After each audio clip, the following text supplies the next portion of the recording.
Hi, welcome to Learning New Testament Greek. We're starting a new topic in this video, and after some fairly demanding work in the previous couple of videos, I think this will give you a bit of light relief, although it's straightforward in terms of Greek, but obviously nothing's that straightforward. We're going to look at prepositions. And we're going to begin with a little bit of English grammar in case you're not that familiar with prepositions. But if you're comfortable with the concept, you might want to fast forward a little bit on the video until we get to the Greek, or at least bear with us. So let's have a look at prepositions.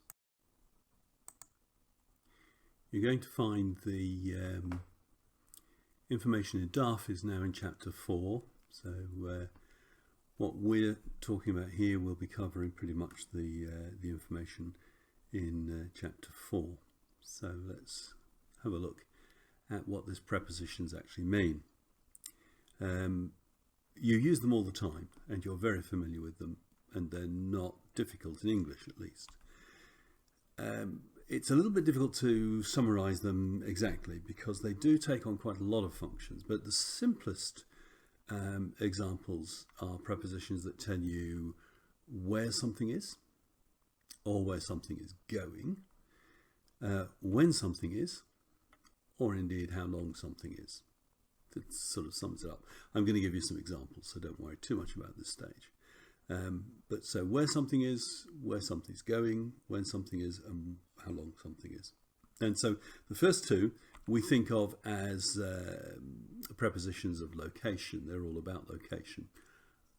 Subdividing prepositions is not really very helpful, but there you go. And the others are time. Now there are other uses as well, and in particular some of them are fairly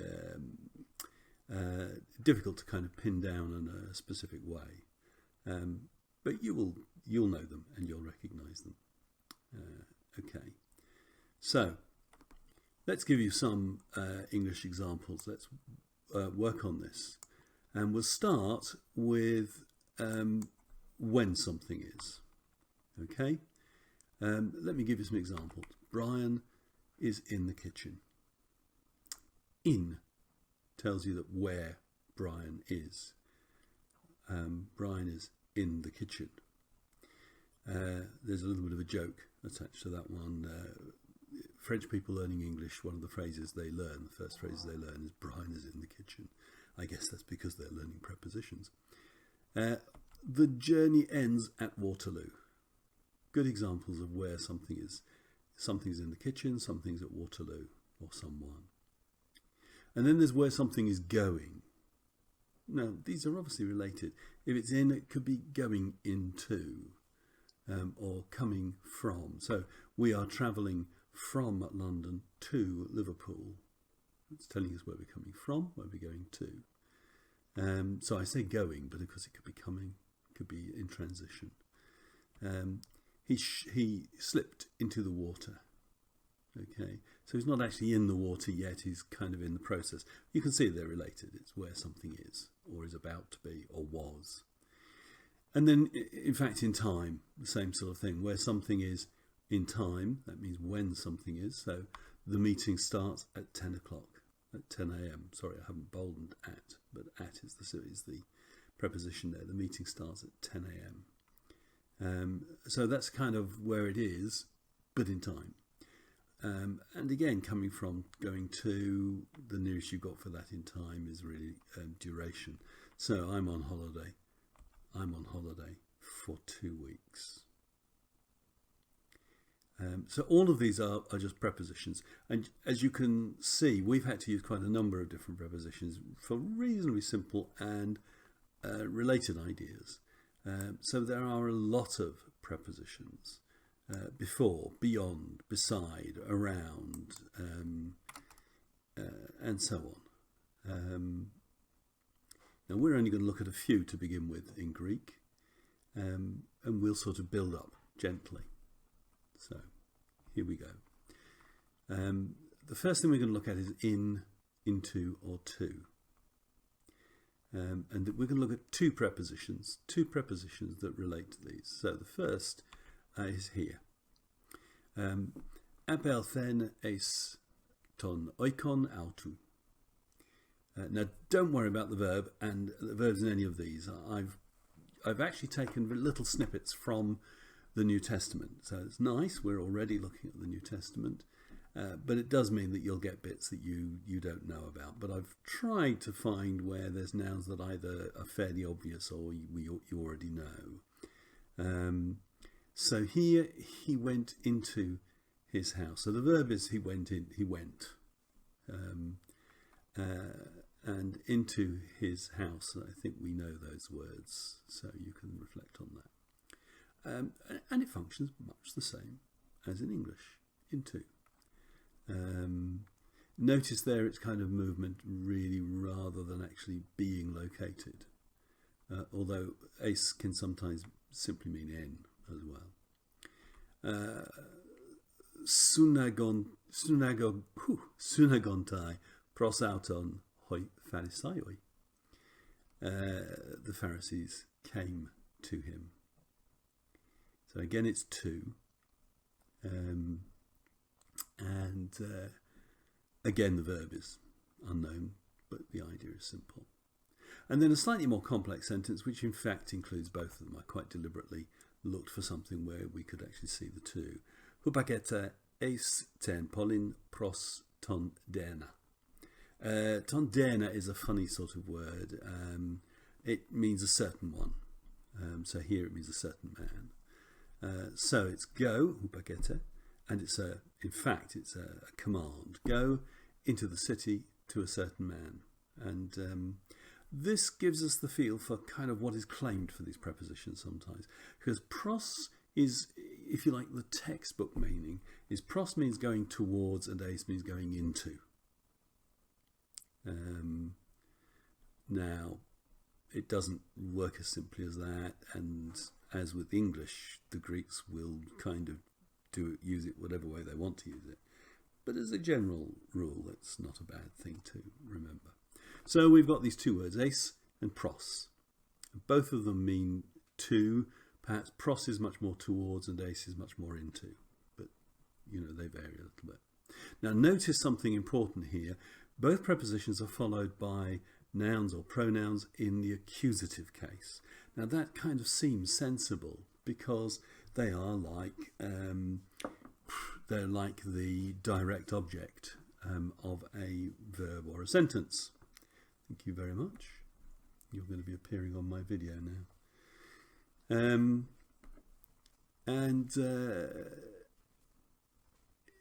But it's not quite as straightforward as that, as we're going to see in just a moment. But the important thing to note is that because a noun has to have a case, when we use the participle, we also have to think about the case that the noun that it refers to is in.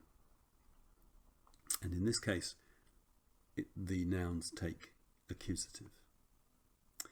Another couple of prepositions then, in a sense, the diametric opposite. We've done the to, we'll do the from.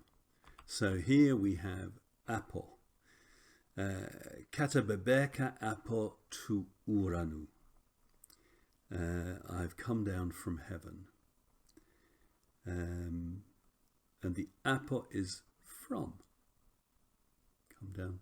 So the come down is actually in the kata bebeka. Because down can be a preposition as well, actually. But the from is the key preposition here. And then phone again ato ek tes nepheles. A voice came from the cloud. Now, just as ace means kind of into and pros means towards, apo means away from and ek means out of. So if you like, apo is the opposite of pros, ek is the opposite of ace. But it doesn't always work as simply as that. But that's the basic idea. Now let's do a compound one where both of these exist together. Ende ho Philippos apo Bethsaida, ektes polios andreu kai Petru. God, I bet you anyone that actually speaks Greek is trembling in fear or horror at my accent, but there we go. Philip was from Bethsaida, from Andrew and Peter's town. And here, that contrast, you remember I said, apo basically is seen as away from and ek is out of. So they come from a territory. So, of course, they don't come from the whole territory. They come from a part of the territory. So they're coming from it, but they come out of the city. It's not quite true. You know, it's trying to kind of put a lot into it. But that's the basic idea. And notice this time that apo and ek take genitive. Now I've put take in italics because that's the phrase that's often used. So the noun that is governed by the preposition is found in the genitive. So it takes. Apo takes genitive. Ek takes genitive. Ace and pros take accusative. Apo and ek take genitive. Now it does mean that when you learn a preposition, you have to learn the case that it takes. And then we'll look at one more, and it's in. And all of these, you can see there's a kind of theme going on here. They're all kind of related to positions into, out of, or away from, and now in. And this one we're just looking at one, and it's the preposition en. That's fairly easy to learn because in and en are very similar. So en te synagoge auton anthropos en pneumati akatharto.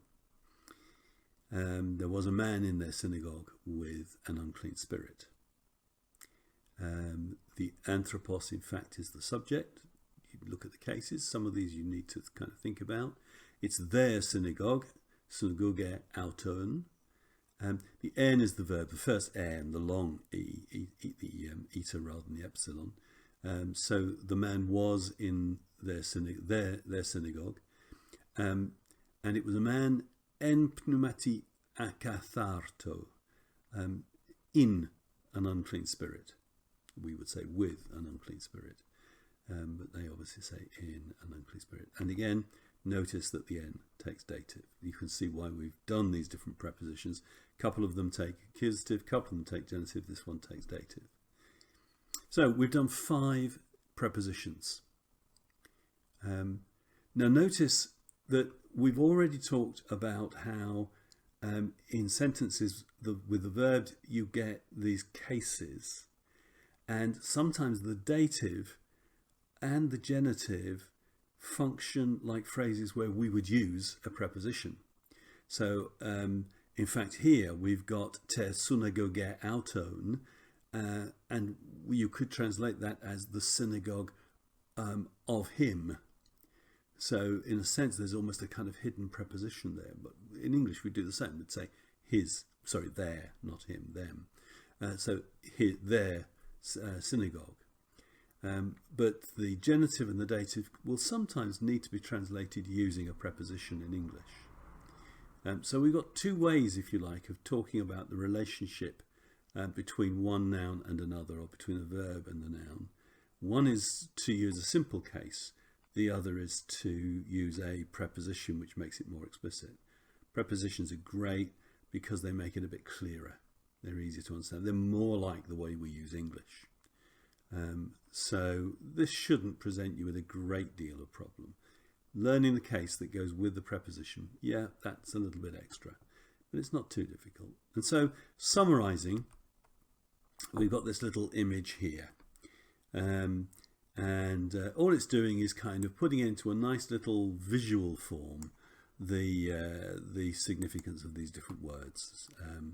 And again, you know, don't take them too seriously. They can be used in very different ways, and sometimes they don't fit this rule at all. But in general, pros means towards, apot means away from, ace means into, ek means out of, from, and en means in.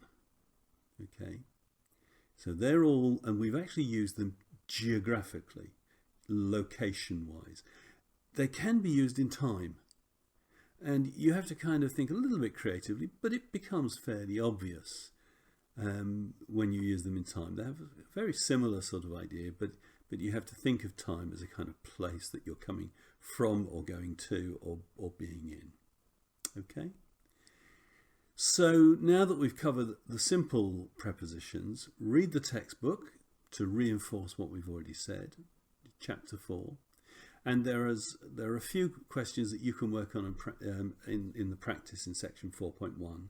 And of course, once you've practiced, once you've done it, you can check the answers for yourself. Now, as is always the case with Greek, it isn't that simple. And I'm obviously going to throw a wobbler at you. It's going to get a little bit more complicated. Thankfully, not too much more complicated, but it does get a bit more complicated. And we'll deal with that in the next video. So until then, happy hunting and enjoy your Greek.